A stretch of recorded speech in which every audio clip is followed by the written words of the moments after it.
初見澳門，我們大概率都會先被這裡的陣仗給唬住。怎麼說呢？就是那種戲劇衝突感很強，有些用力過猛，又帶着奇妙違和感的豪華。在夜晚的燈光下，噴泉、鮮花、錦鯉、發財樹，還有無處不在的金色，讓人實在分不清自己到底是在一座城市裡，還是誤入了一場大家都戴着面具的舞會。熱鬧是真的熱鬧，但是實在是喜歡不起來。然而我們認知中的更真實的，也是我們更喜歡的澳门啊，則要朴實得多。他們是藏在窄街小巷裡，讓人心甘情願排隊的濃郁的牛雜和夯實的菠蘿豬扒包，開在斑駁的彩色外牆对面，飄着黃油和焦糖味的本地人和游客都络绎不絕的咬着咔呲作響的香噴噴的葡式蛋撻，以及開在帶着濃濃80年代風格老舊的大酒樓中，一代代傳下來的經典風味。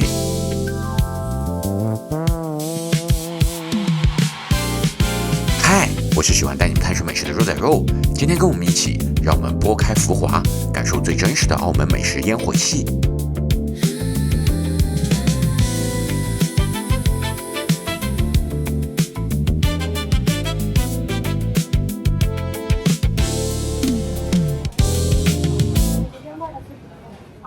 我们都还是更喜歡澳門這種小街小市哈，昨天去那一圈真的是人造感太強，不是我們的菜，有點像那種 AI 塗抹感，就是太假了。做所有的事情，所有的美化，所有的設計，都是為了讓你在裡邊輸錢。也沒有什麼裝飾，我覺得昨天的那些裝飾，就是各種顏色亂湊一塊兒。老城區的第一站是澳門平民美食的代表咖啡室，它的本體啊其實就是粵港地區的茶餐廳，只不過在葡式咖啡文化的影響下呀，這個茶字就換成了咖，一如我們點的這杯鴛鴦，純不純沒所謂，好吃才是第一位。很港式的那種味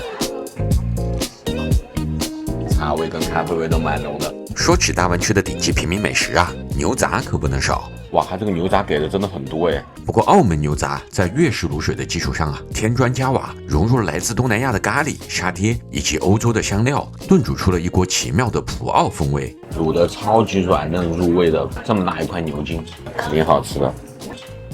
我要加一勺辣油肉少加了辣油的特別版，而且他們家這個秘製辣椒油是罐裝對外賣的。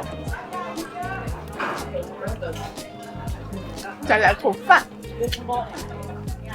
好辣呀！越辣越辣。朋友們，這個辣椒油真的有點辣，慎重慎重。但他們家辣椒油真的挺香的，它應該是辣椒裡邊還加的有類似於 XO 醬或者是沙爹的那些調料，真的很香，但是真的好辣。我跟你們肉嫂在牛雜裡邊最愛的都是這個軟爛入味的蘿蔔。超級入味，它的湯汁是泡進去的，然後還有牛肺哈，牛肺真的是很多地方的牛雜裡邊不多見的一款，但是我個人很喜歡，就包括吃成都的肥腸粉，我也很喜歡吃牛肺，洗得很乾淨，一點都沒有腥味。然而說到融合啊，這裡還有兩樣集大成的頂級貨。首先是這個玩意兒，它既繼承了粵式叉燒飯的大同，有入味的梅頭肉和濃香的叉燒汁，更有滑嫩鮮香的半熟歐姆蛋鋪底，再加上大灣區起菜名士的靈魂字眼，要麼黃，要麼王，一碗美味絕頂的黃桃叉燒飯啊，就此誕生。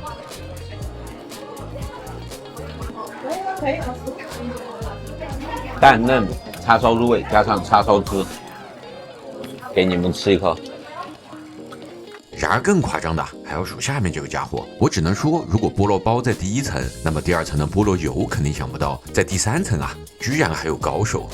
這個東西有點狠的啊，朋友們，菠蘿包中間夾了超大一塊豬扒，關鍵是它裡邊還點了超級多的花生醬，這個東西很難不好吃，但是這個東西也很難吃完一整個，讓我們來試試。這個東西屬於什麼呢？就是它的菠蘿包肯定沒有我們在香港吃的那兩家好吃，它的豬扒也就是一個80%的豬扒，但是這兩個東西加花生醬組合在一起，完美的達成了1+1大於2的效果，很莫名其妙的好吃。邏輯就是鹹加甜加上一些花生醬的香味。第一個想出來這個東西的人啊，也是蠻牛逼的。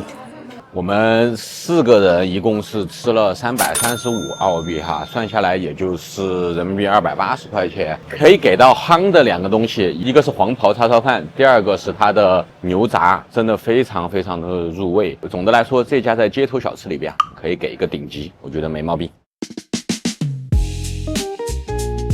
正餐吃完，澳門可不會讓你的嘴閒着。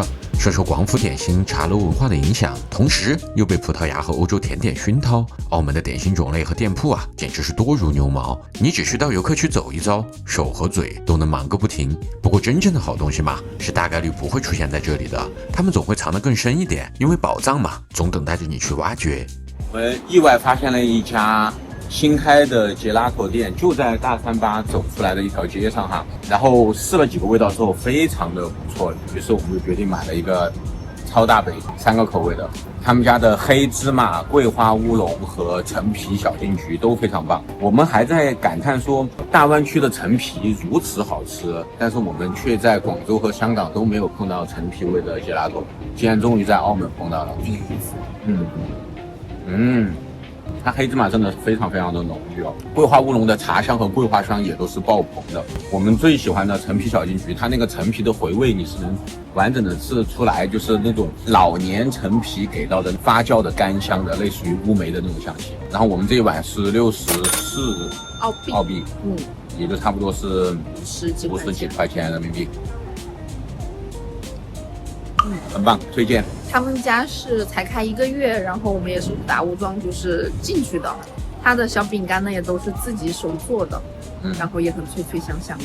但有一點要注意哈，因為他們家的傑拉托穩定劑放的真的很少，吃的非常的清爽，但是就是化的很快，特別是澳門這種濕熱的天氣，盡快吃掉哦。當然，說到澳門點心啊，就一定繞不開一樣美味。這個由一名英國人帶到澳門的葡式甜點 Pastéis de Nata， 經過多年的演化，在這裡生根發芽，成為了獨樹一幟的澳門葡撻。它雖然還保留着一絲葡式底色，但是早已以一種更加蓬勃、更加熱鬧，也更加大眾化的姿態，成為了這座城市的味覺名片。某種意義上來說，它就像是澳門街頭那些中西混雜的建築群一般，莫問出處，因為它就是屬於這裡，是這裡獨一無二的文化景觀。天嘍，這家排這麼多人啊！我們看到這家排那麼多人，就問路邊的2個小孩哥，這家的蛋撻好不好吃？小孩哥說10分給9.5，還有0.5分是尊重安德魯，說明這家應該是有點意思的哦。哇，他們剛出爐的葡撻實在是太燙了，先涼一下哈。這個是他們家的另外一個招牌老婆餅，先要聲明一下，老婆餅裡是沒有老婆的。老婆餅其實就是酥皮加上冬瓜糖餡了，非常非常典型的大灣區的一種點心吧。那為什麼要叫老婆餅啊？那要質問老婆咯。這個還 OK 啦，香香的，但是也沒有到特別好吃的程度。再來就是我們這個蛋撻咯，你們可以看到哈，它這個酥皮開的真的是哇，一圈圈的超級薄、超級輕盈的那種極薄的那種酥皮。前段時間我們在廣州白天鵝吃到的那個葡撻也是這樣一模一樣的酥皮。你們看它底部的紋路就可以看得出來，它每層酥皮真的薄如蟬翼的那種，它怎麼能不酥呢？你們聽一聽這個聲音就知道哈。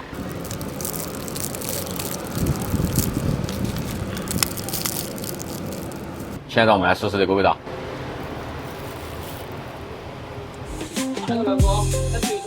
哇，超級酥！我的天，我靠！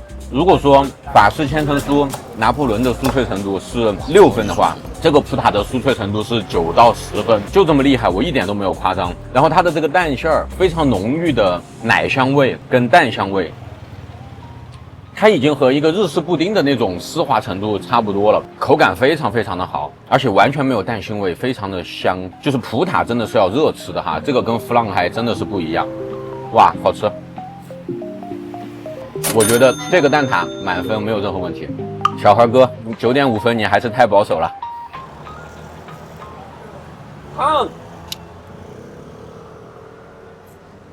就是奶香和蛋香，然後酥皮很油潤的感覺。這個是不是我們在大灣區吃到過的最好吃的蛋撻？目前真的是，它有多賣我幾個的話，是真的可以一個接一個的吃下去了。好吃。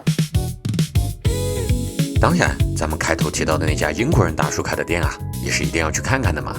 这个呀，就是澳门最老的蛋挞店安德鲁饼店，也是蛋挞这个东西在中国生根发芽播下的第一颗种子。很有意思的是，1989年的时候啊，一个英国人安德鲁把葡式蛋挞的配方从欧洲带到了澳门，并且在澳门开了他的第一家面包店。然后安德鲁饼店将这个配方卖给了開封菜，所以現在才有了名震天下的開封菜蛋撻。但是安德魯的配方啊，其實已經是經過改良過了。具體這段歷史的細節哈，你們可以去翻看2年前我給你們拍的吃懂葡式蛋撻那一期視頻。那期我是去到了里斯本，找到了葡式蛋撻的創始店，去告訴你們什麼是真正的葡式蛋撻。好了，不管怎麼說，這家還是所有中國葡式蛋撻的源頭。那我們就來嘗嘗他們家的葡式蛋撻味道到底怎麼樣吧。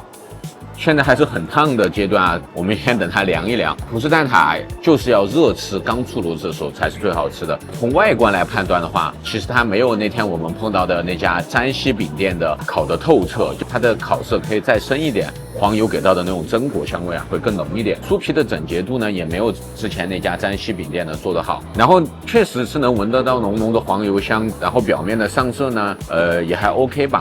現在讓我們來試試味道。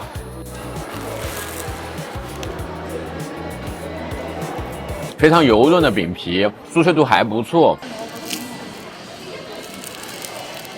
蛋奶餡呢是那種偏清爽的，屬於一個燉蛋的口感。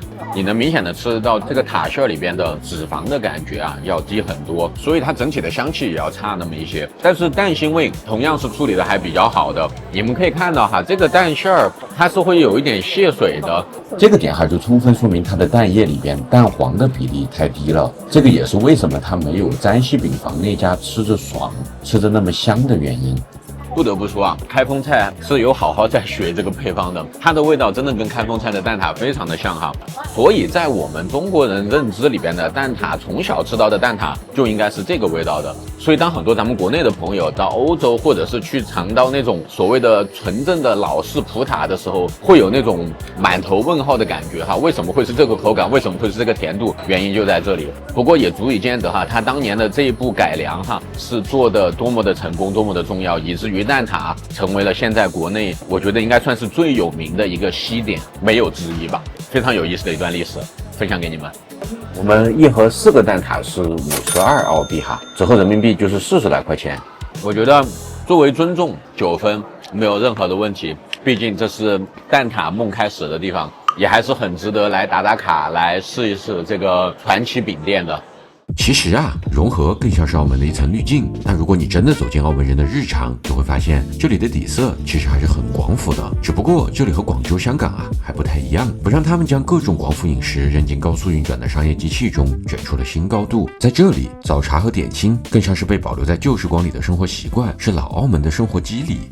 他們家真的是保留了最傳統的那種早茶的點菜的方式哈，這個是常規菜單，你要選幾份就在上面用筆寫1、2、3、4，如果要加菜的話需要寫到另外一列裡邊。然後這個呢，他們的明檔點菜單就是他們的限定菜，我們要去明檔看，他會按照各種不同的種類計數了之後在上面給你蓋章。就在大家現在都在用 iPad 掃碼點餐的2026年哈，居然還要用筆來記錄這個東西，很古早味的那種感覺。走吧，跟我們去看看。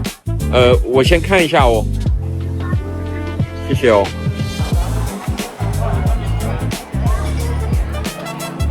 這個是長沙翁是嗎？嗯，好的。你乾了。哇，這個東西可真的是粵菜甜點中的老前輩的老前輩了。中碗菜還是燴丸呢？1、2樣都可以，3樣都可以下嘍。那就混一下嘍，拼一下嘍。拿卡來。這裡也有個賣菜在樓係咪？聞到一股好濃的藥香味啊！人家的招牌菜啊，肯定是。你看那個滋補湯也是啊，滋補雞腳，這個湯絕對好喝，這一個湯。哦，它是咬雞腳出來吃。嗯，藥膳味就這個來的，滋補雞腳。燙的生菜跟魚丸子。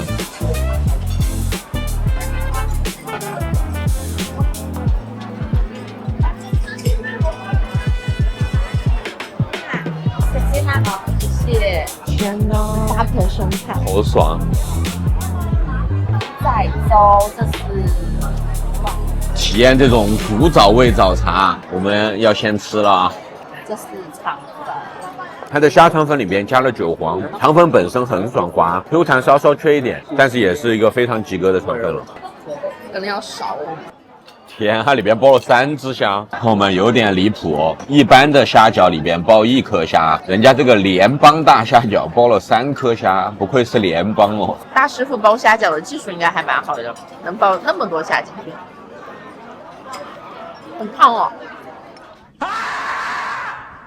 你不仅是鐵手，你還是鐵嘴。它有一些肥肉丁去提升那個油潤感，但我覺得，我還是更喜歡那種加了筍丁的那种，吃起来会有脆脆的那种口感反差。但这個也非常好吃，蝦真的是一本滿足，3顆大蝦仁，墨魚丸。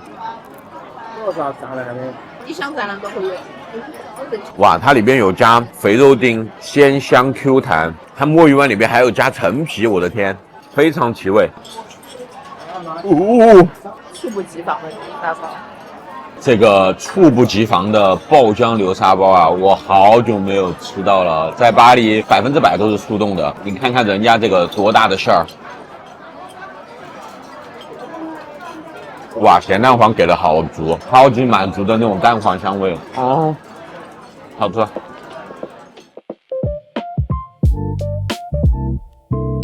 就你們看這個牛雜跟這個蘿蔔哈，它不像我們之前在街邊吃的泡的那麼上色，但是超級入味。而且蘿蔔是那種極其化渣的，它把外面纖維很厚的那個外皮去的也特別乾淨。它這個魚翅灌湯包其實就是大號的蝦餃裡邊包了魚翅湯，好鮮，我的天，裡邊超級多的蝦，蝦肉丁、香菇、瑤柱。就是各種鮮味都混在一起了，哦，好 Q 彈。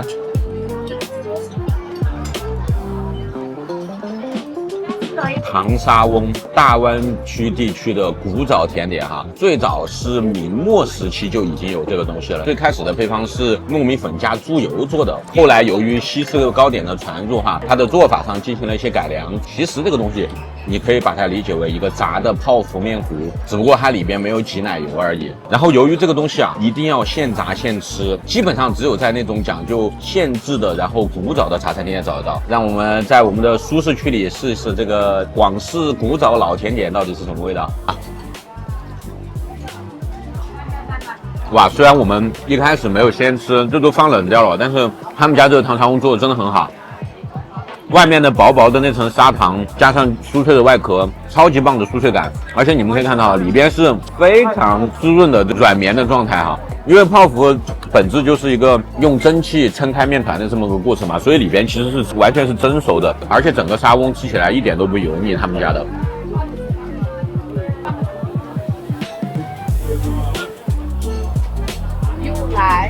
這兩個可是大灣區甜點中經典中的經典哈，馬拉糕、馬蹄糕，怎麼能不點呢？我心目中廣東甜點的又一古早味哈，馬蹄糕也就是碧琪，然後成都叫直瓜。正宗的馬蹄糕是用馬蹄自己的澱粉熬成的凝膠體，加上新鮮的馬蹄片做的哈。現在會有很多用米粉或者玉米澱粉充數的，但其實口感和味道完全都不對，因為純馬蹄粉做的馬蹄糕是 Q 彈爽嫩，但是不粘牙的，並且有一股草本植物的那種清甜清香感。而且馬蹄糕會跟蘿蔔糕一樣，吃之前會煎一下，它表面會有一層焦香味。他們家這個做的就非常不錯哈。你們看這個 Q 彈的質感哈，哇，好香的紅糖味啊！我的天，它其實就是一個蒸出來的米蛋糕哈，但它這個紅糖味真的太香了。哇，超級輕盈 Q 彈 ，fluffy， 而且紅糖的香味很足，非常好吃。簡單總結一下，我們4個人點了16道菜哈，一共是消費了480人民幣。這家餐廳啊，其實也是我們在做功課的時候機緣巧合得知的一家，據說在澳門還保留着90年代老粵菜傳統的一家餐廳。我們是在來澳門的第一天晚上舟車勞頓的情況下，帶爸媽來這裡吃了他們的晚餐，被他們的吊燒雞和幾道經典粵菜給震撼到了。於是，在跟領班大姐聊天的過程當中啊，她強烈推薦我們來試試他們家的早茶，才有了今天的這個行程。真的是非非常棒的一次體驗哈。我覺得甚至可以在我心目中排到大灣區早茶的前3名，甚至超越廣東的很多著名的早茶師傅。原因其實很簡單，就是在現在大家都在做趕時髦的那些茶點的時候哈，你還能在這裡找到90年代的古早味，味道都非常的足，非常的正。陳皮木魚丸也是我今天心目中的最佳，而且我們來這裡吃看到的周圍都是爺爺輩的這些老食客、老吃家們，就給人一種非常安心的感覺，真的是非常推薦來澳門的小夥伴哈，來這家餐廳試一試，早茶跟晚餐真的都不錯。好啦，不知道今天的這些美食裡邊，你們最喜歡的是哪一樣呢？歡迎彈幕留言評論告訴我，也非常歡迎你們把這期視頻分享給你身邊喜歡澳門、想去澳門逛吃的朋友們。如果你還喜歡這期視頻的話，請你記得一定要幫我點讚、轉發、投幣、收藏、一鍵3連。如果你還想跟我一起去探索和制作更多的美食，那麼請你一定要記得關注和訂閱我的頻道。那麼咱們這期視頻就先這樣，下期視頻再見 ，Peace out。